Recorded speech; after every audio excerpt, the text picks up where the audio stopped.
Not only does America have a very serious problem, but our people have a very serious problem. America's problem is self-destruction. Yeah, it was self-destruction. Self-destruction. Yeah, it was self-destruction. There's this video that shows Cam Newton, the former Auburn Tiger, the former NFL quarterback for the Panthers and the Patriots, getting jumped at his 7-on-7 tournament.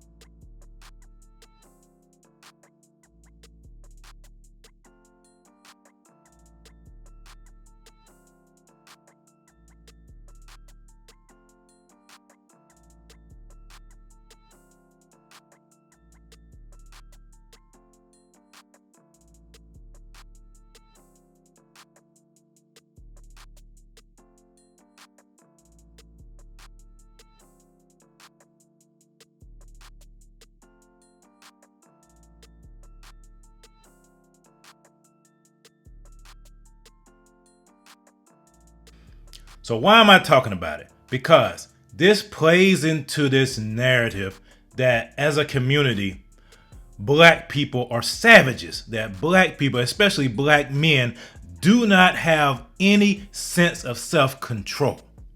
And it's sad when these things keep coming up. We are the only community where you see these things happening. Do you think if a white quarterback held a 7-on-7 tournament, Tom Brady, Peyton Manning, Eli Manning, or even Patrick Mahomes had a 7-on-7 tournament, would they even think of trying to jump the person hosting the tournament? Would they even jump on that person?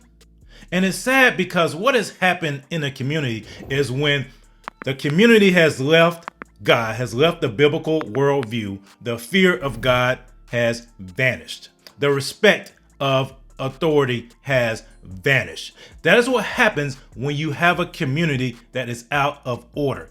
Chaos ensues. And the Bible talks about this. So we're going to get into some scripture that explains this. So the first scripture we're going to go to is 2 Timothy chapter 3, starting around verse 1. But know this, that in the last days perilous times will come, for men will be lovers of themselves, lovers of money, boasters, proud, blasphemers, disobedient to parents. I'm going to stop right there.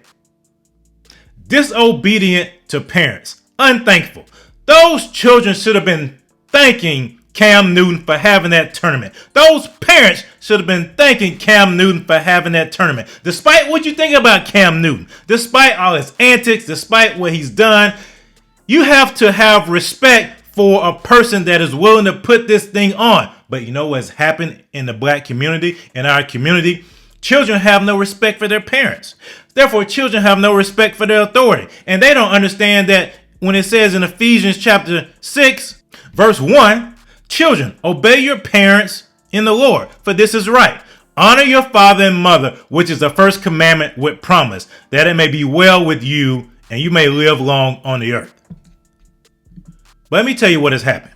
This is what has really happened.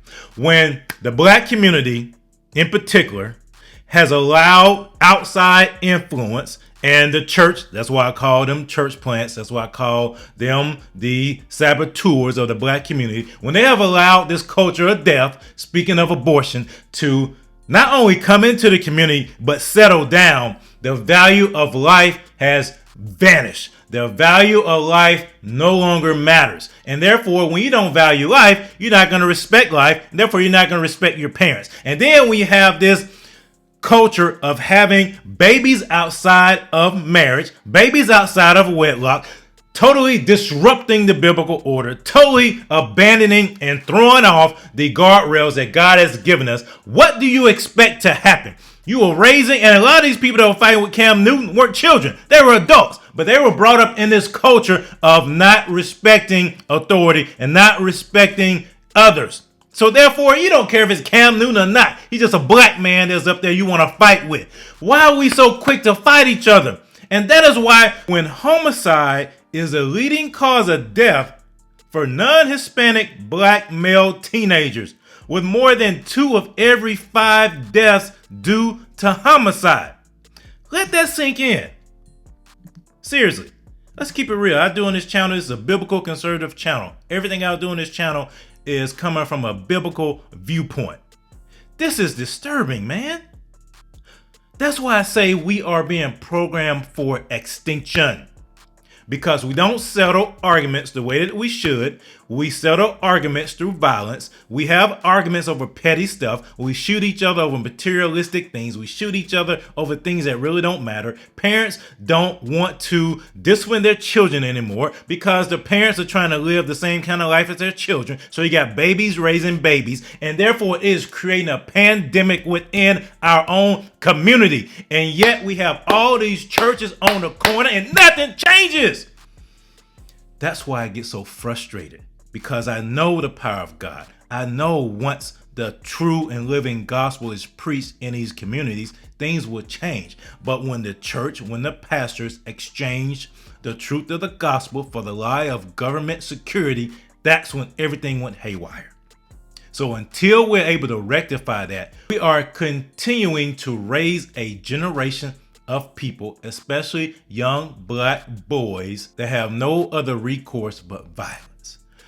When men enter the picture, biblical men that stand on the truth, that understand biblical order, when you have real families, when you have intact family units, this will dissipate. When you have people explain what the initial institution that God created, which was a family, the male, the female, and the child, when you have that order reestablished in the black community, you will see these things go away. These things weren't happening at this clip before the New Deal, before the aid to dependent families, all this stuff that happened in the 60s took place, before feminism and the matriarchy swept into the black community and gained a foothold and became the dominant foundation of a lot of the homes in the black community. You didn't have these things happening. You didn't. You did not have these happening because you had a man in the house that disciplined their child. You had the proper order in place. But when you have BLM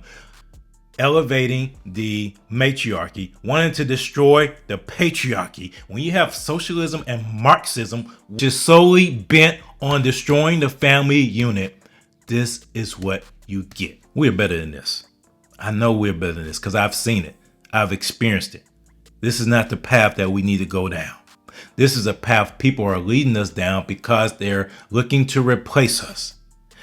We are slowly diminishing in our birth rates, and we're killing off our young people at an alarming rate. So therefore, when other people are coming in, they are taking our place. It's up to us to wake up to this and change it. Not only